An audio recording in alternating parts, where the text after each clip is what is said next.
A few years ago I wrote an article about saddle dams after a failure that occurred in Laos, and the main purpose of this article was to stress that the height of the dam is not necessarily a good metric for the hazard or consequence category of the dam, and that the downstream consequences is a better metric.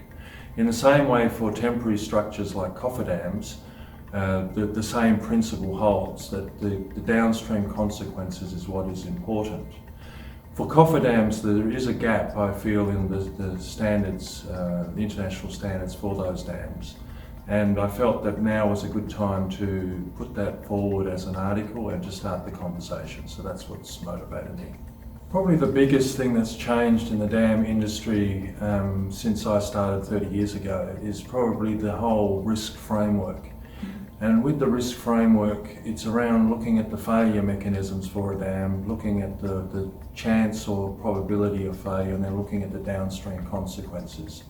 And this framework is equally applicable for cofferdams, where traditionally cofferdams we looked at the protection that was given to the construction site, and so therefore it was more a financial, economic equation in terms of optimising the protection for that construction site. While if you've got downstream consequences, it's important to consider those and in a risk type framework. So I think that that's probably the biggest change. I think a key point that's stressed in the article is, although a cofferdam is a temporary structure, the same dam safety principles hold for these types of dams.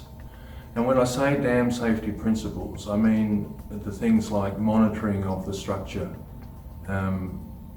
things like an early warning system in terms of the flood warning. I'm talking about having a dam safety emergency plan during construction. It's these types of principles that we take for granted with a normal permanent dam structure, but maybe don't take for granted for a cofferdam. But applying those same principles, I feel, is important. So why haven't industry standards been set up for cofferdams? That's a good question. I think a lot of this is because of the fact that they are temporary structures. There is a limited risk of exposure during that construction phase. It's not like a permanent structure. But also, if we applied standards, it may actually increase the cost of constructing these temporary structures. Now, that's probably not a major issue if there isn't downstream population at risk.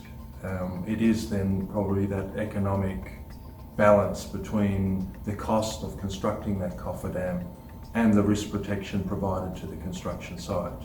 However, I think things change when we start looking at the downstream consequences, and if there is population downstream, I think a slightly different view has to be taken.